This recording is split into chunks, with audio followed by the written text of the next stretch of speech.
समस्त गुरुजनों का, सब साधकों को भरपूर आशीर्वाद, बहुत आशीर्वाद। ध्यान की क्रियाएं चल रही हैं। ध्यान के नाना प्रकार के प्रयोगों में नाना प्रकार की क्रियाएं हम लोगों ने की हैं, और सबका उद्देश्य एक ही है कि किसी तरह ध्यान लग जाए, हम अपने अंदर में उस जगत में प्रवेश कर जाएं, उसमें उतर जाएं जहां हम साक्षी रूप में हैं, हम अपने स्वरूप में हैं, जहां के हम निवासी हैं। उसमें सबसे बड़ी बाधा होती है संसार के विषय वासना, और फिर ये शोरगुल, नाना प्रकार के जो व्यवधान है, ये बाधक है। आज की क्रिया में, आज की व्याख्या में हम उस गहराई में जाकर इस सच्चाई को पता लगाएंगे कि आखिर ध्यान क्यों नहीं लगता हमारा। थोड़ी सी सावधानी अगर बरत ली जाए, और ये सिर्फ एक भावना है, अगर उस भावना में बैठना सीख लो, तो मैं कहता हूं कि सिर्फ ध्यान ही क्यों, व्यवहारिक जीवन भी सुंदर हो जाएगा, और संसार के सारे विषय भोग करते हुए भी तुम निष्पाप रहोगे, कभी इस बंधन में नहीं फंसने वाले। कमलवत, जैसे कमल का पत्ता होता है, ऐसे निवास करोगे। तो आज की व्याख्या जो हो रही है और क्रिया भी जो होगी, ये उस निष्पाप साक्षी की क्रिया है जो अचल भाव में स्थित है।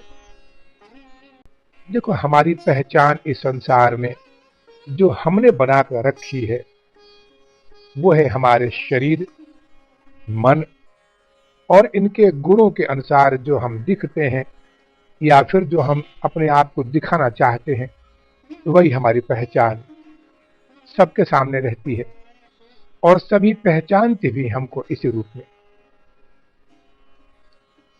जो हम शरीर से हैं। लेकिन जो वास्तव में हम हैं, ऐसा हम कभी अपने आप को देखते भी नहीं है और दिखाते भी नहीं है, और दिखाएंगे भी कैसे, क्योंकि हमने तो अपने आप को कभी देखा ही नहीं। हम नहीं जानते कि हम कैसे हैं, हमारा स्वरूप कैसा है। तो साधापी में जब हम अपने आप को ही नहीं जानते और अपनी शक्ति को नहीं पहचानते, तब हम दूसरों के कृपा के भरोसे जीते हैं।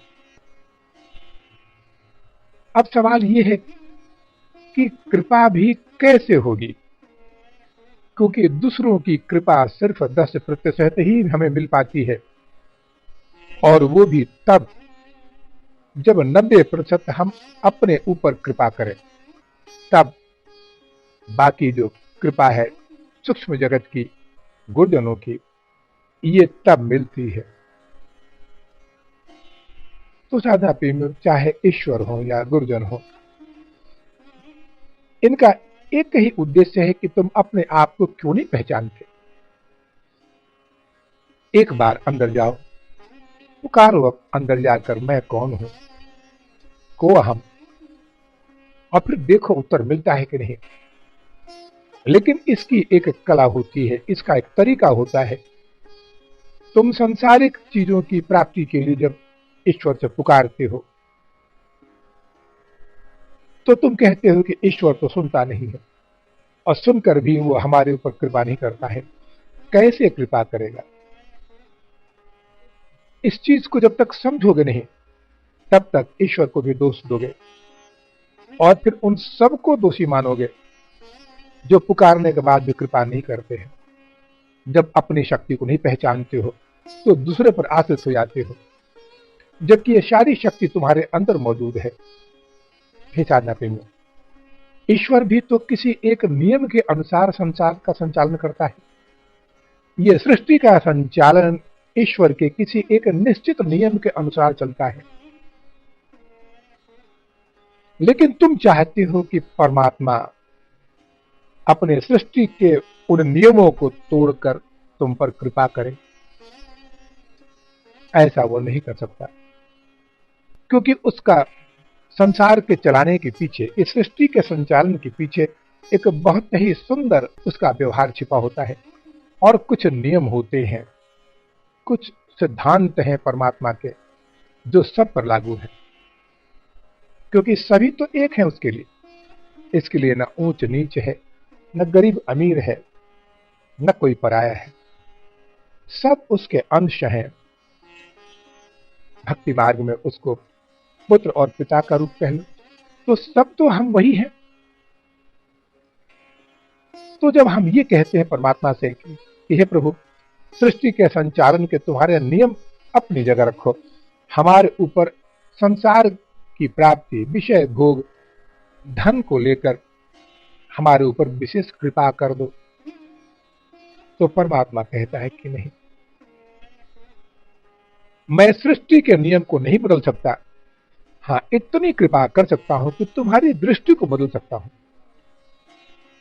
इस संसार को देखने की तुम्हारी जो दृष्टि है, इसको मैं बदल सकता हूं। भगवान ने अर्जुन की दृष्टि ही तो बदली ना,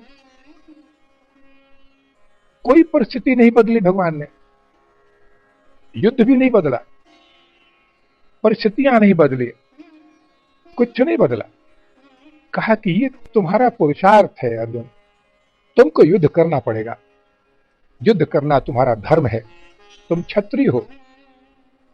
हाँ, तुम्हारी जो दृष्टि अभी है, जिस दृष्टि में तुम सामने कौरवों के और अपने पितामह इन सब के माया मोह से ग्रसित हो चुके हो कि मैं अपने भाइयों की हत्या नहीं करूंगा, मैं गुर्दनों पर हथियार नहीं उठाऊंगा, ये सब तो मेरे अपने हैं, ये दृष्टि में बदल दूंगा।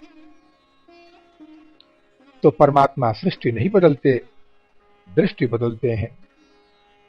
और साधक में, गुरु मार्ग में साधक को तभी आना चाहिए, चाहे ईश्वर मार्ग हो या गुरु मार्ग हो, जब वो तैयार हो दृष्टि बदलवाने की, दृष्टि को बदलने की। और गुरुजन दृष्टि ही बदलते हैं, परमात्मा भी दृष्टि बदलते हैं, और दृष्टि का बदलते ही तुम अपने आप को देख लेते हो, क्योंकि जिस दृष्टि से तुम संसार को देखते हो, उस दृष्टि से अपने स्वरूप को नहीं देख पाओगे। तो समर्पण करते ही परमात्मा तुम्हारी दृष्टि को बदलते हैं, और यही उनकी अनुकंपा है तुम्हारे ऊपर में, यही उनकी कृपा है। क्योंकि वो जानते हैं कि जो चीज ये मांगता है, चाहे शारीरिक सुख, धन का सुख, बल का सुख, ये सब क्षणभंगुर है, ये सब नाशवान है, तो कैसे देगा वो तुमको? वो चाहता है कि तुम अपने स्वरूप को पहचानो, अपने आप के, अपनी शक्ति को पहचानो। लेकिन तुम्हारी मंशा होती है कि इसकी जरूरत नहीं है, हमारी इच्छा को पूर्ति कर दो। तो साधना प्रेमियों, सबसे बड़ी रुकावट ध्यान में होती है कि हम अपने स्वरूप में स्थापित हुए बगैर ध्यान करते हैं। और बहुत सरल तरीका है ध्यान में बैठने का, सबसे सरल तरीका आज मैं बताऊंगा कि कैसे साक्षी बन के बैठो। उस दिन ध्यान का उस गहराई को देखो, ध्यान में क्या परिवर्तन होता है इसका अनुभव करो। बाकी दिन तुम साधक बनकर बैठते हो, तब नाना प्रकार की तुम्हारे सामने समस्याएं आती हैं। साधक बनते हो तो ठीक है, साधना ही तुम्हारा लक्ष्य है, लेकिन साक्षी बनना तो तुम्हारा धर्म है, साक्षी तुम्हारा स्वरूप है। तुम अपने घर में क्यों नहीं बैठते, अपने स्वरूप में क्यों नहीं बैठते? तो साधना में सबसे बड़ी उपलब्धि होती है कि परमात्मा को जानना हो, तो परमात्मा का जो स्वरूप है, जैसे तुम पूजा घर में बैठते हो, अपने आप को साफ सुथरा करके बैठते हो, तो ईश्वर की अनुभूतियां बड़ी सहजी हो जाती हैं। लेकिन तुम चाहते हो कि ध्यान जिस परिस्थिति में तुम जी रहे हो उसमें बैठ के ध्यान हो जाए, नहीं होगा। अपने आप का को अध्ययन करो कि तुम संसारिक कार्यों के लिए रात रात भर जग जाते हो, बहुत देर तक काम करते हो, नींद जैसी एक अमूल्य वस्तु को खो देते हो संसारिक उपलब्धि के लिए। अब सोचो कि अगर मैं तुमसे कहूं कि चलो तुम नींद का त्याग करने के लिए तैयार हो, तो इसी में तुमको ध्यान कराऊंगा मैं। अब तुम्हारे सामने नींद का त्याग करने का एक उद्देश्य ये होता है कि जितना मेहनत करूंगा, जितना परिश्रम करूंगा, खटूंगा, उसके अनुसार धन की प्राप्ति होगी। अब मैं तुमसे कहता हूं कि मैं तुम्हारा ध्यान लगवाता हूं और निश्चित ध्यान लगेगा, बस तुमको जगे रहना है। लेकिन लक्ष्य रहेगा कि बाहरी जगत से में तुमको कुछ नहीं मिलने वाला, कोई धन नहीं मिलेगा, सिर्फ जगे रहना है। किसी इच्छा की पूर्ति नहीं होगी, जगे रहना है, जागते रहना है तुमको।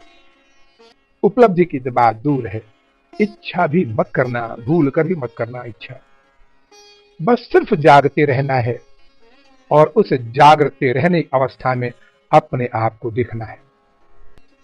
अब अगर गुरु ने ऐसा कहा तो हे साधक में तत्काल तुम निद्रा में जाने की व्यवस्था कर लेते हो, तुरंत नींद आनी शुरू हो जाती है। ध्यान 5 मिनट भी नहीं हुआ कि तुमको उबासी आनी शुरू हो जाएगी, थकान सी महसूस करने लगोगे और तुरंत निद्रा में चले जाओगे। क्यों? अरे यही तो अवस्था थी ध्यान की। ध्यान में वो क्या चाहिए कि तुम जगे रहो, सो मत, आलस्य का त्याग करो, जगे रहो और जग कर उसको देखो जो सारे जगत को देख रहा है।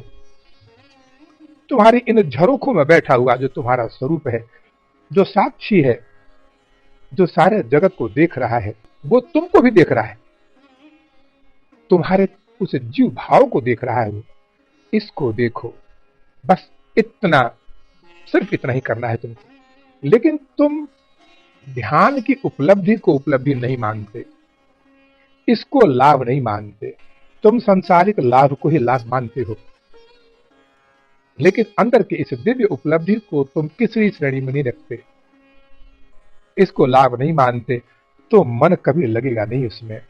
मन तत्काल निद्रा में चला जाएगा जब तक इस चीज का तुमको एहसास नहीं हो कि सबसे बड़ी उपलब्धि, सबसे बड़ी दौलत, सबसे बड़ा धन तो तुम्हारे अंदर है, जो सिर्फ ध्यान में अंदर उतरते ही सब कुछ मिल जाता है।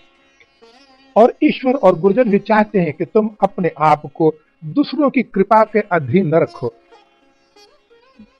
क्योंकि कितनी भी आस लगाओगे 10% ही मिलेगा, और वो भी तब जब 90% तुम अपने ऊपर कृपा करोगे। यही है कृपा तुम्हारी, कि ध्यान में उतरने की क्रिया सीखो। और ये निश्चित मान लो, ये एक धारणा पुष्ट कर लो कि सब कुछ अंदर ही है, तुम्हारा सारा साम्राज्य अंदर है। ये 3 जख्म जो होते हैं, तुम्हारी 6 आंखें होती हैं, तीनों शरीरों में 2-2 आंखें होती हैं। 2 आंखें जो संसार को देख रही हैं, इनसे सैकड़ों गुना ज्यादा प्रभावशाली वो आंखें होती हैं जो ज्ञान प्रधान होती हैं, चेतना प्रधान होती हैं, भाव प्रधान होती हैं। ये सूक्ष्म शरीर की आंखें होती हैं। और उससे सैकड़ों गुना ज्यादा प्रभावशाली वो आंखें होती हैं जो कारण शरीर में लगी होती हैं, जो ध्यान के लिए तत्काल जब सूक्ष्म शरीर अपनी चेतना को छोड़कर और अंदर प्रवेश करता है, जब तुम स्थूल आंखों को बंद करके और फिर अंदर अपने साक्षी स्वरूप को देखने की लालसा में उस गहराई में प्रवेश करते हो, तो ये 2 आंखें बंद हो जाती हैं। तब तुम बाहर के न शब्द सुन पाते हो, न दृश्य देख पाते हो, तब ध्यान की शुरुआत हो जाती है। लेकिन उस वक्त तक तुम्हारी जो सूक्ष्म आंखें हैं, ये जगी होती हैं। अगर ये बंद हो जाए तो तत्काल निद्रा में चले जाओगे या फिर समाधि में चले जाओगे। तो अगर निद्रा में चले गए तो तुम्हें कुछ ध्यान बोल के कुछ भी उपलब्धि नहीं होगी। लेकिन अगर पूर्ण जगे अवस्था में रह जाओ तो समाधि में चले जाओगे। तब तुम्हारा संबंध प्रत्यक्ष रूप में उन आंखों से होता है, उस चित्त से होता है जिसका नाम है चिदाकाश। वहां परमात्मा प्रत्यक्ष रूप में तुमको दिखता है। तो साधारण में तुम अंदर की उपलब्धि को जब तक नहीं जानोगे, अंदर के उस विशाल साम्राज्य को नहीं जानोगे, तब तक ध्यान नहीं लगेगा। सिर्फ ये कहने से मैं अगर कहता हूं तो तुम सुनते हो, लेकिन जब तक धारणा नहीं बनाओगे, जब तक ये आश्वस्त नहीं हो जाओगे कि सारा कुछ अंदर है, बाहर के जगत से कितनी आस लगाते हो, उससे 1000 गुना ज्यादा धन तुमको अंदर के जगत में मिलेगा। बाहर का क्या धन तुमको गिरा भी सकता है, अंदर का जो धन है, जो साम्राज्य है, ये सिर्फ तुमको अपने स्वरूप तक पहुंचाएगा। तो साधक को हमेशा तैयार रहना चाहिए कि अगर ध्यान के उस अपूर्व सागर में गोता लगाना हो तो तैयार है कि वहां एकमात्र साक्षी बन के ही प्रवेश करना पड़ेगा तुमको। और ये साक्षी बनकर तुम जब भी ध्यान में प्रवेश करोगे तो इसी आनंद का अनुभव करोगे। अब ध्यान ही क्यों, अब सारे दिन साक्षी बनकर अनुभव करो। ये सब कुछ ईश्वर का साम्राज्य है, तुम्हारा अपना साम्राज्य है, अपना मन जीव भाव का नहीं, तुम्हारे उसी परमात्मा भाव का साम्राज्य है। तब सबसे प्रेम करना सीख लोगे। तुम्हारी चेतना का विस्तार प्रत्येक शरीर में, प्रत्येक जीव भाव में होगा। आओ साक्षी बनने के कुछ तरीके बताता हूं। देखो, सबसे बड़ी जो व्यवधान आता है तुम्हारे ध्यान में कि तुम दिन रात सोचते रहते हो कि आज भी ध्यान नहीं हुआ, आज भी ध्यान नहीं हुआ, कल बहुत अच्छा ध्यान लगा था, आज नहीं लगा। फिर 2 दिन बाद कहते हो कि आज तो बहुत अच्छा ध्यान लगा गुरुदेव, लेकिन 1 घंटे बाद फिर वही संसार आ गया। ये कैसा ध्यान है? ये ध्यान नहीं है। मैं तुमको युक्ति बताता हूं ध्यान करने की। जो तरीका बताता हूं उसको अनुभव करके देखो। एक बार इसको ध्यान की उस कसौटी पर, साधना की उस कसौटी पर कस के देखो, बहुत आनंद आएगा और बहुत सरल हो जाएगा ध्यान करना। तब तुम हमेशा ध्यान में ही रहोगे। ये जो एक तुम्हारे मन में तुमने जो ठान लिया है कि मेरा ध्यान नहीं लगता है, सारे दिन के थकान के बाद आता हूं तो ध्यान नहीं लगता, और फिर गृहस्थी के इन चिंताओं में डूबता हूं तो ध्यान नहीं लगता, और जब कभी भी ये दोनों चीजें नहीं रहे तो अंदर की जो अवस्था होती है, घुटने का दर्द और ये तकलीफ वो तकलीफ, इनसे ध्यान नहीं लगता। इसको निकाल दो मन से। अब तुम कहते हो कि आंख तो बंद करते ही नाना प्रकार के विचार आते हैं, दृश्य आते हैं, गंदे दृश्य आते हैं। तो वो तो आएंगे। अब कैसे आएंगे? प्रकृति के हमारे जो अंतःकरण की जो वृत्तियां होती हैं, ये नाना प्रकार के तुम्हारी आसक्ति, तुम्हारे संस्कारों के अनुसार वृत्तियां पैदा करती हैं, लहरें पैदा करती हैं। अब इन लहरों को रोकने का तुम्हारा अधिकार नहीं है, इनको तुम रोक नहीं सकते, क्योंकि एक फल है ये। जैसा बीज तुमने बोया था वासना का, संस्कारों का, चाहे जिस शरीर में भी, उसके फल हैं ये आएंगे। तुम इनसे उलझो मत, इनको रोक नहीं सकते तुम। ये तो चित्त की वृत्तियां हैं, इनका काम है आना। लेकिन जब तुम उलझते हो इनसे, जब तुम इनमें आसक्त हो जाते हो, तो ध्यान टूट जाता है, फिर ध्यान नहीं लगने वाला। इनसे क्यों उलझते हो? तुम इनके दृष्टा बन जाओ। तुम अपने आप को बस इस शरीर के अंदर जो तुम्हारी चेतना है, एक भाव तो ये दृढ़ कर लो कि प्रकृति के बने इस स्थूल शरीर में निवास करने वाले तुम एक जीव हो सकते। तुमको अनुमति मिली है कि इस शरीर में निवास कर लो। तुम इस शरीर के स्वामी नहीं हो, मालिक नहीं हो। अगर तुम स्वामी होते तो शरीर की सारी बीमारियों पर तुम्हारा अधिकार होता, जब मर्जी हो उसको निकाल दिए। वृत्तियों पर तुम्हारा अधिकार होता, लेकिन कुछ भी अधिकार नहीं है।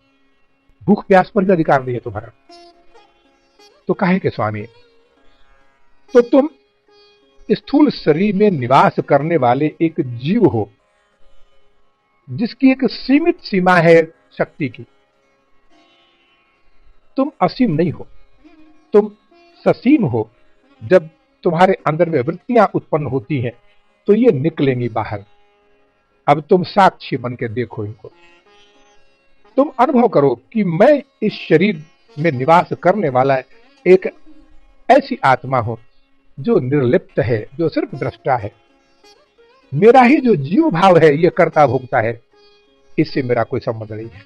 हाँ, उसके अंदर वो जो चेतना है, वो चेतना वही है जो मेरे अंदर में है, लेकिन अंतर सिर्फ इतना ही है कि मैं दृष्टा हूं। द्वौ सुपर्णा सविजा सखाया, मैं दृष्टा हूं, सिर्फ मैं देखता हूं, और वो करता है तो भोगता है।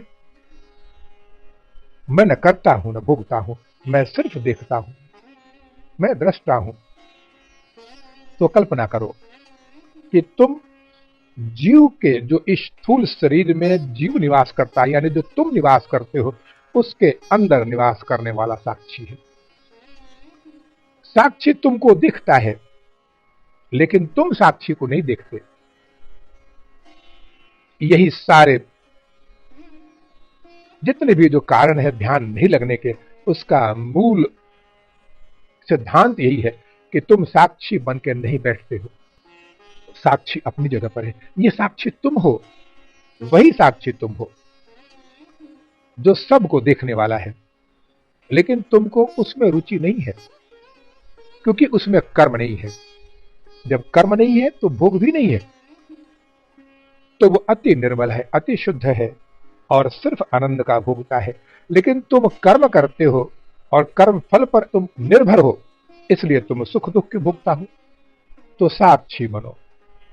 जब तक तुम कर्मों के अधीन बंधे हो ध्यान में, तो ये वृत्तियां जन्म लेंगी, आएंगी और जाएंगी। इनको रोक नहीं सकते तुम, तुम्हारा अधिकार ही नहीं है उनको रोकने का। अब जो उपमा दे रहा हूं उसको अच्छी तरह समझो। जैसे तुम एक दर्पण के आईने के सामने खड़े हो, अब वो आईना अपने स्टैंड पर लगा हुआ है, अब तुम खड़े हो, अब आईना हिलता है, अपने स्टैंड पे है वो, हवा चली जोर से या फिर किसी ने हिला दिया, तो आईना हिला तो तुम्हारा प्रतिबिंब हिल गया पूरा, और प्रतिबिंब के कई रूप सामने आए, टेढ़ा हो गया, उल्टा हो गया, कई रूप सामने आए, हिलता रहा। अब क्या तुम्हारा अधिकार है कि उसे हिलने को रोक सको? ये तुम्हारे अधिकार के बाहर है, क्योंकि आईना हिल रहा है। ये आईना को अगर वृत्तियां मान लो, चित्त का दर्पण मान लो, तुम चाहो तो इनको रोक सकते हो, उस दर्पण को रोक सकते हो, लेकिन जो तुम्हारा प्रतिबिंब जो टेढ़ा बांका हो रहा है, जो हिल रहा है, इसको रोकने का तुम्हारा अधिकार नहीं है। तो उसको हिलने दो। अरे तुम तो नहीं हिल रहे हो ना, तुम अपनी जगह पर अचल थे, अचल हो और अचल ही रहोगे। तो जो हिल रहा है ये वृत्तियां हैं, जो नहीं हिल रहा है, हे साधना प्रेमी, तुम वही हो। क्यों नहीं अपने आप को देखते? तुम देखते हो उसको जो हिल रहा है, जो चंचल हो रहा है, वो ध्यान में आता है, ध्यान को तोड़ता है, और तुम मान लेते हो कि अब मुझसे ध्यान नहीं होगा। क्या कभी उसको देखा जो नहीं हिला? वही अचल तुम हो, वही साक्षी तुम हो, कभी नहीं हिलता, लेकिन तुम देखते उसको हो जो हिल रहा है। आईने के हिलने से जो हिल गया वही तुम्हारी वृत्तियां हैं, वही तुम्हारा चित्त है, वही मन है। तो ध्यान कब लगेगा? जब उसकी तरफ मत देखो, उसके दृष्टा बनो। जैसे तुम आईने के सामने खड़े अपने आप को हिलते हुए देखते हो, ऐसी दृष्टि बना लो, इसकी धारणा बना लो आज से कि तुम वो हो जो कभी हिलते नहीं हो। तुम्हारे अंदर में कोई परिवर्तन नहीं है, कोई वृत्तियां नहीं है, कोई हलचल नहीं है, न कोई दृश्य है, ना कोई ध्वनि है, आवाज है। तुम अचल हो, स्थिर हो, और जो अचल होता है, जो स्थिर होता है, वही साक्षी होता है, वो दृष्टा होता है उसका जो हिल रहा है। यही है ध्यान। जिस दिन तुम्हारा ये ध्यान हो जाएगा, जिस दिन उसको देखना शुरू कर दोगे जो कभी हिलने वाला नहीं है, जो अचल है, तो वृत्तियां अपने आप खत्म हो जाएंगी। वृत्तियां कैसे बनेंगी फिर? अब सोच लो कि जैसे तुम आईने के सामने खड़े हो और आईने के उस प्रतिबिंब को भी देख रहे हो, लेकिन इन दोनों को देखने वाले तुम एक अलग हो और मानते हो कि मैं खड़ा हूं, ये साक्षी है, और आईने के भीतर जो हिल रहा है, जो इन वृत्तियों से प्रभावित हो रहा है, वो जीव है मेरा, वो मेरा ही जीव भाव है, ये मेरा साक्षी भाव है। तो जब तक साक्षी देखता है अपने आप को, अपने दर्पण के प्रतिबिंब, तो ये साक्षी है।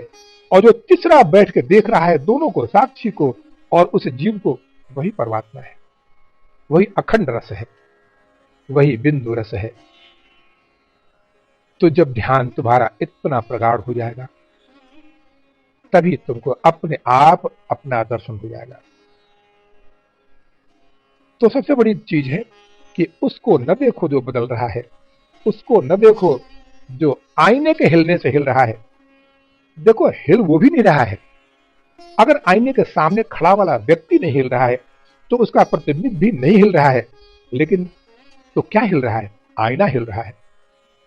आईने के हिलने को तुम खुद से जोड़ लेते हो, तो लगता है कि मैं ही प्रभावित हो रहा हूं, ये वृत्तियां मेरे को प्रभावित कर रही है, ये दृश्य मेरे को प्रभावित कर रहा है, मैं हिल रहा हूं, मैं चंचल हूं। अरे जो चंचल था वो अभी भी चंचल है। वृत्तियां हमेशा चंचल होती हैं।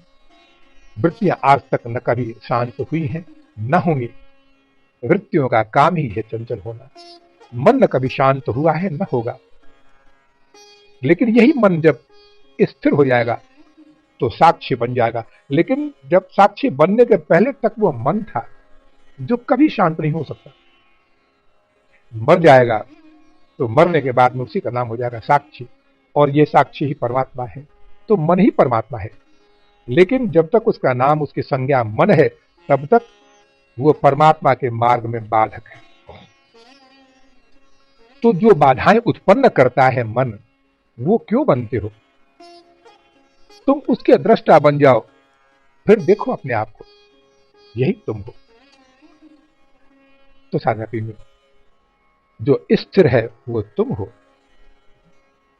जो बदल रहा है ये वृत्तियां हैं। वास्तव में वो तुम नहीं हो, लेकिन तुमने मान रखा है कि वो मैं हूं। तो फिर तुमको ऐसा लगेगा कि उसने जन्म लिया था, अभी बचपन है उसका, फिर जवानी आई, फिर बुढ़ापा आया, मर गया बेचारा।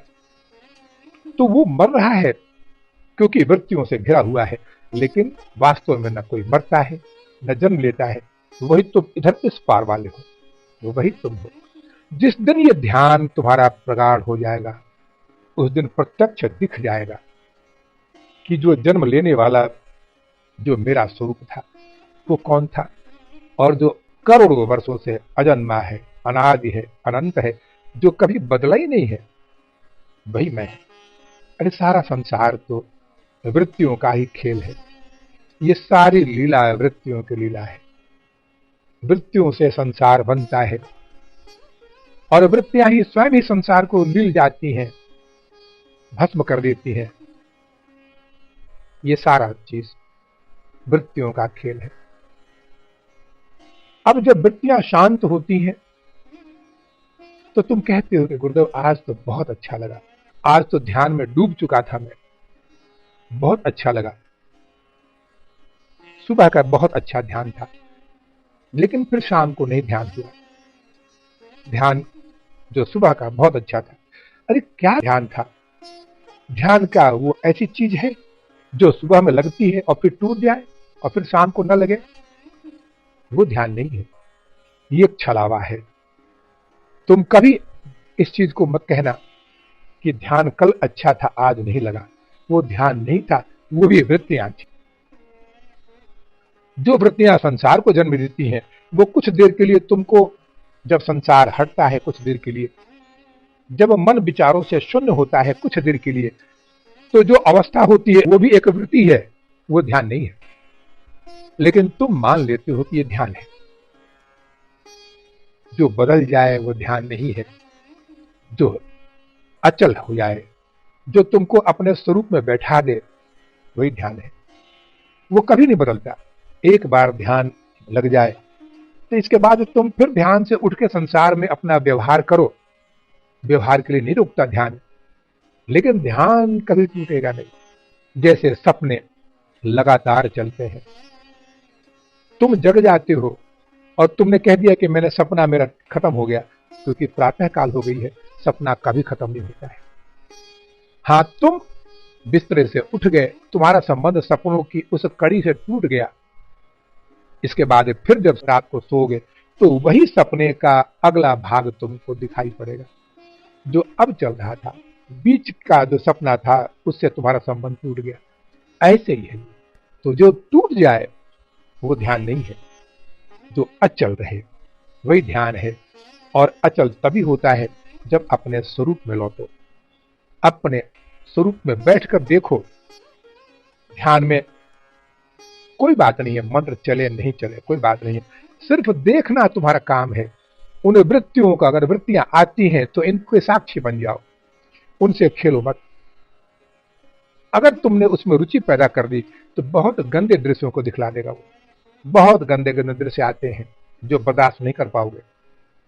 उनके साक्षी बने रहो, आने दो उनको, आते हैं तो आए जाए कोई बात नहीं, लेकिन तुम अपने स्वरूप में बैठे रहो और जागते रहो। जागना ही तुम्हारा धर्म है। लेकिन अगर तुम ये आशा करते हो कि गुरुजन एक दिन हमको ध्यान करवा दें तो ही साझा प्रेम हो, ये ध्यान तुमको स्वयं ही करना पड़ेगा और तुम साक्षी हो, इसका अनुभव भी तुम्ही को करना पड़ेगा। रास्ते बताए जा सकते हैं, दिशा निर्देश दिया जा सकता है, लेकिन साक्षी बनना पड़ेगा तुमको। ये इस आनंद का लाभ तुम्ही को लेना पड़ेगा। मैं चाहता हूं कि इस आनंद का, कि तुम साक्षी हो, इसका दृष्टा तुम खुद बनो। तुम खुद कहो कि मैं साक्षी हूं, मैं वही साक्षी बन गया, ये तुम कहो। एक कथा सुनाता हूं। एक राजा ने तोता पाल रखा था। तोता बहुत ही प्रिय था, राजा उसको बहुत प्यार करता था। अब एक दिन बीमार पड़ा तोता। तोता के बीमार पड़ते ही राजा को चिंता हुई। राजा ने नौकरों को बुलवाया, उन्हें कहा कि देखो ये तोता बीमार पड़ गया है, इसकी देखभाल करना और कुछ भी हो हमको तुरंत खबर करना। क्या तकलीफ है इसको, क्या बीमारी है, क्या दवा दी जा रही है, वैद्य को बुलाओ, महंगे से महंगी दवा ले आओ। लेकिन तोते के बारे में हर वक्त तुमको खुद बताना पड़ेगा कि तोता कैसा है। अगर इस तोते की तबीयत ज्यादा खराब हो गई या कुछ हो गया इसको और तुमने खबर नहीं की तो फांसी दे दूंगा, तुम्हारी मृत्यु निश्चित है, तत्काल गला काट दूंगा। अब सब जितने नौकर थे सब डर गए कि ये तो बहुत कठिन काम मिल गया। अब अगर कुछ तोते को हो गया तो मरना तो पड़ेगा निश्चित ही, और वो तो तत्काल मरेगा जो खबर लेके आएगा कि तोता मर गया। अब एक दिन तोता सचमुच मर गया। अब बड़ी विपदा हो गई कि अब क्या किया जाए। बहुत बचाया, अच्छे से अच्छे वैद्य को, डॉक्टर को बुलाया, लेकिन तोता नहीं बचा। अब ये कौन खबर करने जाए राजा को कि हे राजन तोता नहीं रहा, क्योंकि खबर करते ही राजा तत्काल गला काट देगा, उसको मरना ही पड़ेगा। अब बड़ी दुविधा हो गई। रात भर सारे नौकरों को नींद नहीं आई। सब युक्तियां सोचते रहे कि कैसे राजा को बताया जाए, ये खबर राजा तक पहुंचाएगा कौन, क्योंकि अगर सभी जाते हैं तो सभी मरेंगे। तो उन सब ने निश्चय किया कि एक ऐसा नौकर है जो रिटायर होने वाला है, यानी अब वो मरने वाला है, कुछ बीमार भी है, लेकिन चूंकि बहुत वफादार था इसलिए अभी भी नौकरी पे है। तो कुछ दिनों बाद, कुछ महीनों वर्षों बाद वो मरेगा ही। चलो उसको बोलते हैं कि तुम इतना कल्याण करो हम लोगों का कि तुम जाकर राजा को खबर करो, निश्चित है कि राजा तुमको मारेगा।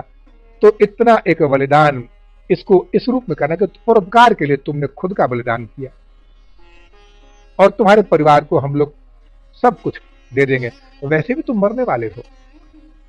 तैयार हो गया बेचारा बूढ़ा नौकर, लेकिन चालाक था, अनुभवी था वो। दरबार में राजा सो रहा था रात को 12 बजे उसने पहरेदार को खबर दी कि जाकर कहो कि मैं आया हूं। पहरेदार ने कहा कि प्रातः काल तक इंतजार नहीं कर सकते। उसने कहा कि नहीं, बहुत जरूरी काम है। जाकर उसने राजा से कहा कि महाराज, आपका वो इतना पुराना अपराध, बहुत ही पुराना वफादार नौकर आया है, कुछ कहना चाहता है आपसे। राजा ने कहा कि तुरंत बुलाओ उसको। उसको बुलाया गया। चुपचाप खड़ा हो गया राजा के सामने जाकर। राजा ने कहा कि कहो कैसे आना हुआ इतनी रात को, क्या प्रातः काल का इंतजार नहीं कर सकते? अब वो चुपचाप खड़ा रहा। राजा ने कहा कि तोता ठीक तो है ना? तोता ठीक तो है? कुछ नहीं बोला नौकर। राजा ने कहा कि बोलता क्यों नहीं है? तोते को कुछ हो गया क्या? नौकर ने कुछ नहीं जवाब दिया। राजा ने कहा कि अरे कहीं मर तो नहीं गया, बोलता क्यों नहीं है? अब नौकर ने कहा कि महाराज, मैं कुछ नहीं बोलूंगा। मैं कैसे बोलूं? बोलने से तो मेरी हत्या हो जाएगी, आप तत्काल मेरे को खत्म कर देंगे। लेकिन आपने जो अभी जो बात कही है ना, वही सत्य है। राजा ने कहा कि तुमने खबर दी कि तो मर गया? उसने कहा कि मैंने कहा ऐसा कुछ, मैंने तो कुछ कहा ही नहीं। अब राजा अपने नियम के अनुसार उसको नहीं मार सका, क्योंकि उसने कहा ही नहीं कि तोता मर गया। तो उसने नहीं कहा तो मैं कैसे कह दूं कि तुम ही आत्मा हो, तुम ही साक्षी हो? ये तुमको कहना पड़ेगा। और याद रखो, जिसने कहा वो मुक्त हुआ, परमात्मा के दरबार का प्रत्यक्ष स्वामी बन जाएगा वो। तो उस साक्षी को देखने के लिए ध्यान में जाने की आवश्यकता नहीं है, बस महसूस करने की आवश्यकता है। दिन रात महसूस करो, हर वक्त महसूस करो कि मेरा अमुक नाम नहीं है, मैं पुरुष हूं, नारी हूं, मैं लंबा हूं, चौड़ा हूं, क्या गरीब हूं, अमीर हूं, इनसे मेरा न कोई वास्ता था, न है, न रहेगा। बस मैं इस शरीर में निवास करने वाला एक दृष्टा हूं, इन इंद्रियों का दृष्टा हूं, इंद्रियों के कार्यकलापों का दृष्टा हूं। इन इंद्रियों के कार्यों से मेरा कोई संबंध नहीं, लेकिन जब मैं होता हूं तो इनको मेरी शक्ति मिलती है, तो ये अपना काम करती है। मैं दृष्टा हूं। ये दृष्टा भाव में तुमको रहना पड़ेगा। अब एक चीज जरा याद रखो, जो सच्चाई तुमको बताता हूं। तुम जब इस शरीर में हो और साक्षी हो, तुम ही परमात्मा स्वरूप में स्थापित हो। लेकिन क्या तुम अपने आप को देख पाते हो? तो जब अपने आप को नहीं देखते हो, तभी दूसरों को देखते हो। याद रखो इस चीज को, इस शब्द को हमेशा याद रखना, और अनुभव करो, कसौटी पर कसो इसको कि इसका अर्थ क्या है। दूसरे तभी दिखाई पड़ते हैं जब खुद दिखाई नहीं पड़ता। जब तुम अपने को नहीं देखते हो तो ही दूसरे को देख पाते हो। जिस दिन अपने को देख लिया तुमने, उस दिन किसी और को द्वैत रूप में नहीं देख पाओगे, अपने को ही सर्वत्र देखोगे, सबको अपने अंदर देखोगे। तो सवाल यह है कि तुम अपने अंदर में निवास करते हो, खुद को नहीं देखते, और खुद की मौजूदगी में दूसरों को ही देखते हो सिर्फ, तो ये अपना अपमान करते हो। तुम उस आत्म स्वरूप को अपमान करते हो, और जब तक अपना अपमान करते रहोगे, तभी तक संसार में दूसरे भी तुम्हारा अपमान करते रहेंगे, और तभी तक सारे कष्ट बने रहेंगे। जब भी ध्यान में बैठो, अपने आप को देखो, किसी और चीज को मत देखो। बाकी सबके तुम दृष्टा बन जाओ, साक्षी बन जाओ। देखो उसको जो वास्तव में इनको देखने वाला है, जो संसार को देख रहा है, जो सबका साक्षी है, उसको तुम देखो कि वो झरोखों में बैठा है, वो खिड़की पर बैठा हुआ है, तुम्हारे दोनों आंखों की खिड़कियों से देख रहा है। वो उस देखने वाले को देखो, बस पहचान जाओगे कि साक्षी कौन है। जय राम, जय राम, जय राम, जय राम।